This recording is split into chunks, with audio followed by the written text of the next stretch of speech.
मैं डॉक्टर नरेश चंद्र गोयल, सह आचार्य Hindi, MSJ college Bharatpur, BA part प्रथम वर्ष के विद्यार्थियों का प्रथम प्रश्न पत्र पर बात चल रही है, भाग 3। इसके अंतर्गत हम आज दूसरा पद लेंगे। दूसरे पद के अंतर्गत नागमती विरह में डूबती हुई, रोती हुई, अपनी स्थिति को बखान करती हुई जब एक पंछी से कहती है, और पंछी जब इस बात को सुनता है कि तुम क्यों रो रही हो, और उससे वो बातें करती है कि मेरा संदेशा ले जाने वाला कोई नहीं है, तब नागमती कह रही है, तासो दुख कहिए हो बीरा, जय सुन के लागे पर पीरा। नागमती कह रही है, हे पंछी, मीरा कहते हैं भाई को, पंछी संबोधित कर रही है, पंछी कह रही है, भाई तासो दुख कहिए यो वीरा, उसके दुख, अपना दुख निवेदन उसी के सामने करना चाहिए।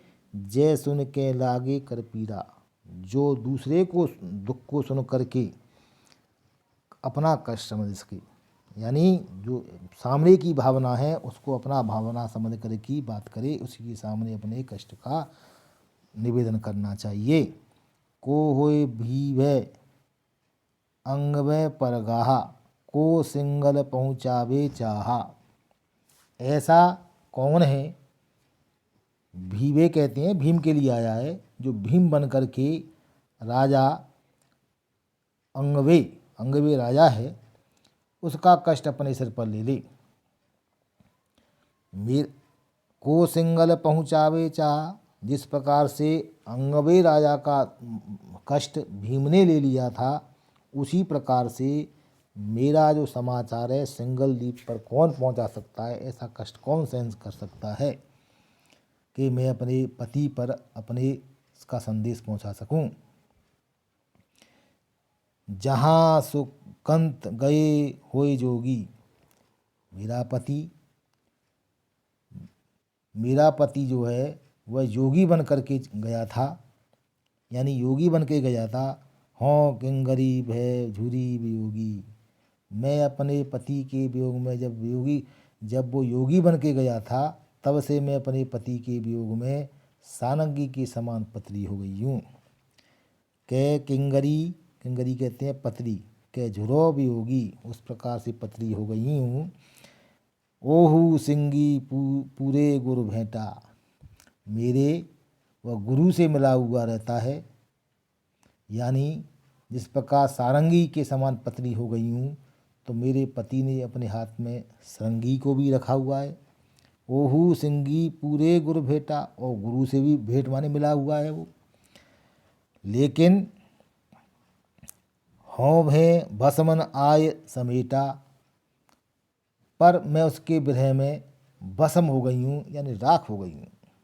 ऐसी स्थिति में वह श्रृंगी को लिए हुए गुरु से संपर्क कर लिया, उसने भेंट कर ली हैं। इसका परिणाम मेरे ऊपर पड़ा है कि मैं भस्मन आय समेटा, और मैं भस्म हो गई हूँ, और मुझे आकर के समेटना भी नहीं चाहता, यानी जो राख हो गई हूँ उसके विरह में जल करके कि मेरा पति आए और मुझे वो राख को ही समेट ले, ऐसा भी नहीं है। कथा जो कहे आय प्रिय केरी, जो वहाँ जा कर के जहाँ मेरा पति रह रहा है, मेरे पति से योगी होने की कथा मुझसे जाकर कहेगा, पति का पता बताएगा, और जो योगी कर करके मेरी बात को कहेगा, और योगी कथा जो कहे आय प्रिय केरी, पामर होए जन्म के भरे चेरी कहते हैं दासी, मैं उसके पैरों की जिंदगी भर दासी बनूंगी, सेवा करूंगी, और मैं उसकी सेवा करके अपने जन्म को धन्य समझूंगी।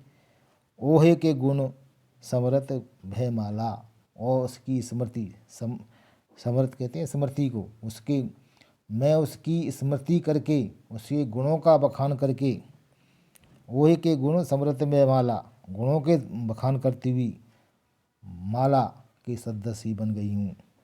अबहु न भोर उड़ गया छाता।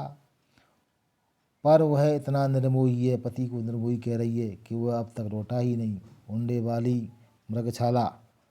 मृगशाला पर बैठ गया है, यहाँ से उड़ गया है, उसका हृदय कठोर खप्पर के समान बन गया है। ऐसी स्थिति में विरह गुरु खप्पर के हिया, उसने मेरे विरह के कारण अपने हृदय को खप्पर के समान बना लिया है। पवन आधार रहायु लिया, और वायु पवन के समान केवल सांसों के आदान प्रदान से मेरा ही वह जीव आधारित है। ऐसी स्थिति में मेरे शरीर की यानी विरह की पराकाष्ठा को पद्मावत बता रहे हैं यहाँ पर। हाड़ बहे झुर किंगरी नसें बही सब तात, रोवे रोवे तन धुन उठे कहे बिथा ये भांत। हाड़ मेरी हड्डियाँ हैं, वे सब पतली पड़ गई हैं, झुरझुरी हो गई हैं। नसें बही सब तात, और मेरे शरीर की जो नस है वो तंतु बन गई हैं। रोवे रोवे तन धुन उठे, और मेरा शरीर है वो रो रो करके वहाँ में से घुन गया है। कहे बिथाई ये बात, इस कथा को मैं किस प्रकार से कहूँ।